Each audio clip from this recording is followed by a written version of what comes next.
கூறுகிறது, கையின் தன் பக்கத்து ஒரு நகரம் கட்டினான். ஆனால் அதே வேதம் மனிதர்கள் ஆன்மீக ரீதியில் மிகவும் கீழ்நிலைக்கு சென்றதால் கடவுள் வானத்தின் கதவுகளை திறந்தார் என்று கூறுகிறது.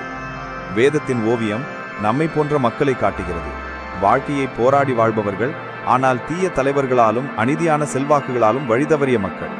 பலரும் வெள்ளத்திற்கு முன் அந்த இறுதி நாட்களை இன்றைய உலகத்தின் நிலைமைக்கு ஒப்பிடுகிறார்கள். அது மிகைப்படுத்தலாம். கடவுள் மீண்டும் மனித குலத்தை வெள்ளத்தில் மூழ்கடிக்க தயாராக இருக்கிறாரா?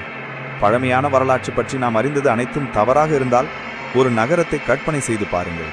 அது இத்தனை பழமையானது, எத்தனை மர்மமானது. அதை பற்றி ஆய்வு செய்யும் வாய்ப்பிற்காக தொல்லியல் நிபுணர்கள் எதையும் தியாகம் செய்ய தயாராக இருப்பார்கள். அது பாபேல் கோபுரத்திற்கு முந்தியது. சிகுராட்கள் எழுவதற்கு முன்பே கட்டப்பட்டது.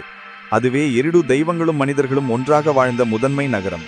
புராணங்கள் உண்மையெனில் உலகம் பெருவெள்ளத்தில் மூழ்கிய போது எரிடுவும் நீரில் மறைந்தது. இன்று அது ஈராக் நாட்டின் பஸ்ரா அருகே தார் மாகாணத்தின் கீழ்மட்ட மெசபடோமியாவின் மணலில் புதைந்திருக்கிறது.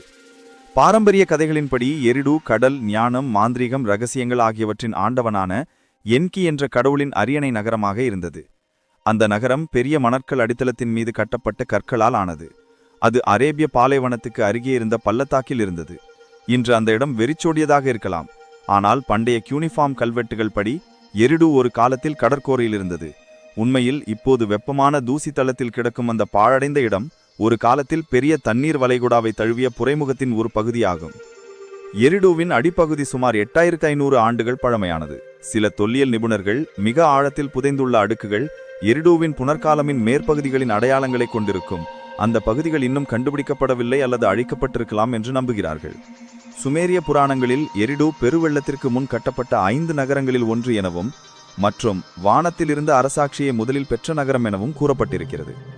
அதன் ஆரம்பகால அரசர்கள் சாதாரண போர் வீரர்கள் அல்லர், அரை தெய்வங்கள். அவர்கள் 10,000 ஆண்டுகள் ஆட்சி செய்ததாக கூறப்படுகிறது. சுமேரிய அரசர் பட்டியலில் கூட அலுலிம் என்ற அரசர் 28,000 ஆண்டுகள் ஆட்சி செய்ததாக குறிப்பிடப்பட்டிருக்கிறது. மெத்துசேலாவுக்கே வணக்கம் வைக்கும் அளவிற்கு நீண்ட காலம். சரியான காலவரிசையை யாரும் உறுதியாக சொல்ல முடியாது. ஆனால் உலகம் முழுவதும் பண்டைய கதைகள் ஒரே மாதிரியான கூறுகளை கொண்டிருக்கின்றன. பெருவெள்ளம், மறைந்த நகரங்கள், ஆரம்பகால தெய்வங்கள், மீண்டும் மீண்டும் தோன்றும் அதீத ஞானத்தின் நினைவுகள், அவை அனைத்திற்கும் இதயத்தில் எரிடு திகழ்கிறது. வரலாற்றையே ரெடி எழுதும் நகரமாக. மக்கள் இன்னும் ஏலியன்ஸ் பிரமிடுகளை கட்ட உதவினார்களா என வாதிட்டுக் கொண்டிருக்கும் போது இரு ஆய்வாளர்கள் வரலாற்றையே தலைகீழாக மாற்றும் ஒரு அதீத பழமையான மகத்தான வரலாற்றை மீறும் சுவடுகளை கண்டுபிடித்தார்கள். மைக்கேல் தெலிங்கர் மற்றும் யோகன் எயின் தென்னாப்பிரிக்காவின் வெறிச்சோடிய நிலப்பரங்களில், குறிப்பாக மொசாம்பிக்கில் ஒரு மறைந்த நகரத்தை கண்டுபிடித்தார்கள்.